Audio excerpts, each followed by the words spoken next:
Hello दोस्तों, कैसे हैं आप सब। मेरा नाम है रिजवान खान और हमारे यूट्यूब चैनल का नाम है आर लैंग्वेज स्कूल। दोस्तों, आज का दिन मेरे लिए बहुत ही स्पेशल है।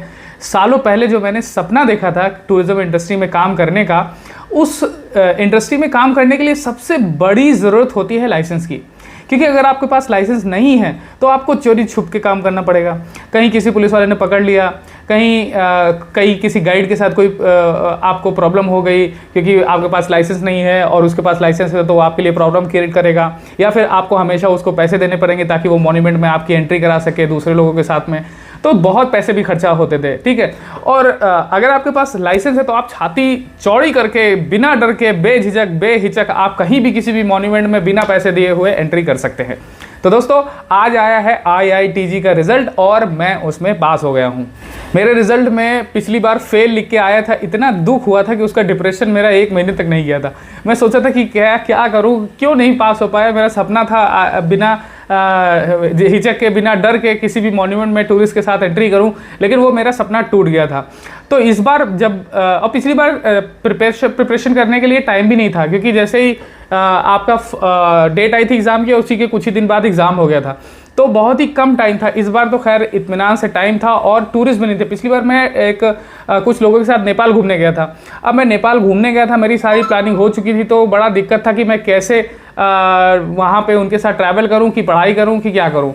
तो बिल्कुल भी पढ़ाई नहीं हो पाई थी, इस वजह से मैं फेल हो गया था। इस बार मैंने कम से कम 2 से 3 बार सारे मॉड्यूल्स को थॉरोली पढ़ा था, और पढ़ने के बाद फिर मुझे कॉन्फिडेंस भी आया और बहुत सारी चीज़ें मुझे नई जानने को भी मिली। मेरे जानने में बहुत ही कम लोग पास हुए हैं, और बहुत लोग कह रहे थे कि ये एग्ज़ाम एकदम IAS से भी ऊपर लेवल का। बिल्कुल, ये एग्ज़ाम IAS से ऊपर लेवल का। बिना पढ़े आप ये एग्ज़ाम पास ही नहीं हो सकते, ठीक है। बहुत लोग कुछ जुगाड़ लगा रहे थे, लेकिन सिर्फ जुगाड़ के माध्यम से भी बहुत लोग नहीं हो पाए। जब तक आप पढ़ोगे भी नहीं, तब तक कोई जुगाड़ काम नहीं आने वाला, ठीक है। तो पढ़ना बहुत ज़रूरी है दोस्तों। सारे मॉड्यूल्स को एक एक करके एक तरफ से आप पढ़ते रहिए, और पढ़ने के साथ साथ उनके नोट्स बनाइए।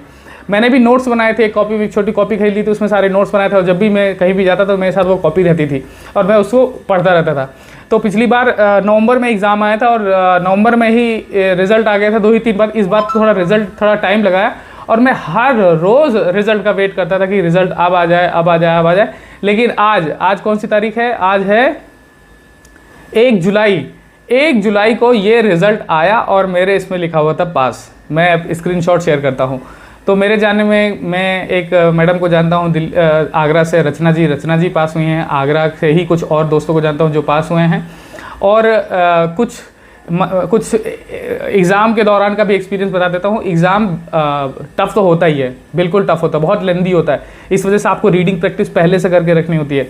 मेरी एक दोस्त है जो हिसाब कर रही थी, कुछ मोबाइल से देख रही थी, तो ये समझ लीजिए कि जो एग्ज़ामनर था, जो कैमरा होता है वो ओपन करके आया, कहा क्या भैया फ़ोन का इस्तेमाल कर रहे हो, फ़ोन अंदर रखो। तो ऐसा भी होगा, वो AI जो है वो आपकी रेटिना को चेक करता रहेगा, और इन्विजिलेटर जो होता है वो आपको मॉनिटर करता रहेगा।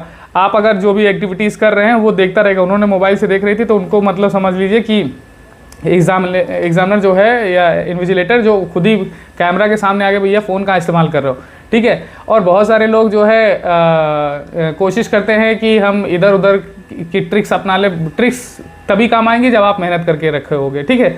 तो कोई ट्रिक नहीं है, सादा सा मेथड है कि अच्छे से पढ़ाई करिए, और पढ़ाई करने के बाद एग्ज़ाम को क्लियर करिए। अब देखते हैं आगे का प्रोसेस क्या होता है। देखिए, नवंबर में जिन लोगों ने एग्ज़ाम दिया था, जैसे मेरे एक दोस्त है कामरान, आगरा का, तो कामरान ने पिछली बार वाला, नवंबर वाला ही एग्ज़ाम निकाल लिया था, और उसके बाद आज अभी जून में उसको लाइसेंस भी मिल गया। तो नवंबर, दिसंबर, जनवरी, फरवरी, मार्च, अप्रैल, मई, जून, मतलब 8 महीनों में उनको लाइसेंस मिल गया। तो ये समझ लीजिए कि इस बार भी अब रिज़ल्ट आया। अब आगे 8 महीने, मुझे लगता है 8 से 10 महीने या 1 साल, जो भी मैं देखता हूँ कितना टाइम लगता है, लगभग 6-7 महीने और लगेंगे। ऑनलाइन ट्रेनिंग होगी, फिर उसके बाद वाइवा होगा, और फिर उसके बाद आपको लाइसेंस मिल जाएगा। तो दोस्तों, मुझे बधाई दे दीजिए कमेंट बॉक्स में, और आप सभी के लिए बहुत बहुत शुभकामनाएं। आगे से जिन लोगों का एग्ज़ाम हो गया उनको बहुत बहुत मुबारकबाद, और जिनका नहीं हुआ है प्लीज़ आगे से खूब अच्छे से तैयारी करके रखिए। उम्मीद है अगली बार आपका भी रिज़ल्ट अच्छा होगा। और जो एग्ज़ाम आया था, एग्ज़ाम में जहाँ तक मुझे याद है, वो जो आर्किटेक्चर होता है, जैसे मान लो कि बुद्ध स्तूपा जो था उसमें क्या क्या स्टेप होते हैं, वो मस्जिद मंदिर में क्या क्या गर्भगृह का बाहर होता है, या जो बाहर से मंडप जो होता है उस तरह से ऑर्डर में बताना, या फिर जो आपका हैंडीक्राफ्ट है उसके बारे में क्वेश्चंस आए थे, ठीक है। और मॉन्यूमेंट्स के बारे में खूब क्वेश्चंस आए थे, तो खूब पढ़िएगा, चीज़ें आपको पता चलती रहेंगी, ठीक है। तो दोस्तों बहुत बहुत शुक्रिया इस वीडियो को देखने के लिए। मिलते हैं आपसे अगले वीडियो में। और जो लोग स्पेनिश सीखना चाहते हैं, भाई टूरिज्म में काम करना है और स्पेनिश ना आती हो या कोई फॉरेन लैंग्वेज ना आती तो बड़ा मुश्किल है काम मिलना भी, तो आप लोग प्लीज़ कोशिश करिए कि जितना ज़्यादा हो सके उतना ज़्यादा फॉरेन लैंग्वेज सीखने की ओर जोर दीजिएगा। मैं ऑनलाइन क्लासेस देता हूँ, मेरी ऑनलाइन क्लासेस जुड़ने के लिए आपको मेरा एप्लीकेशन डाउनलोड करना पड़ेगा जिसका नाम है आवर लैंग्वेज स्कूल। अगर कोई डाउट हो तो मुझे आप मेरे इंस्टाग्राम फेसबुक पेज पर भी फॉलो करके मुझे मैसेज करके पूछ सकते हैं। Thank you so much for watching this video.